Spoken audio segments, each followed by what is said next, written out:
नमस्कार, मी दिनेश. आपण पाहताय सीएम न्यूज. नजर टाकत सकाळच्या महत्त्वाच्या हेडलाईन्सवर. पुणे लोकसभा पोटनिवडणूक तात्काळ घ्या. मुंबई उच्च न्यायालयाचे निवडणूक आयोगाला आदेश. भारताची गुप्त माहिती पाकिस्तानच्या इंटेलिजन्सला देणाऱ्या तरुणाला ठाण्यातून अटक. महाराष्ट्र एटीएस कडून केली गेली कारवाई. मराठा समाजाला आरक्षण मिळालंच पाहिजे, मलाही कुणबी प्रमाणपत्र द्या, असं गौतमी पाटील हिनं पत्रकार परिषदेत म्हटलं. गुजरातमध्ये कारची रानडुकराला धडक, कार खड्ड्यात पडून चौघांचा मृत्यू.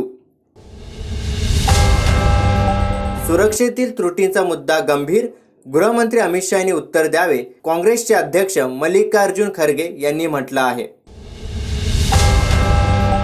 मध्य प्रदेश सरकारने धार्मिक स्थळे आणि इतर ठिकाणी जास्त आवाज आणि अनियंत्रित लाऊडस्पीकरवर बंदी घातली. महादेव बेटिंग ॲप प्रकरणात साहिल खानच्या अडचणी वाढल्या. कोर्टाने साहिलचा अटकपूर्व जामीन अर्ज फेटाळला. जुनी पेन्शन योजना लागू करण्यात यावी या मागणीसाठी आजपासून राज्यातील सरकारी कर्मचारी संपावर. त्यामुळे सर्वसामान्यांची कामे खोळंबण्याची शक्यता.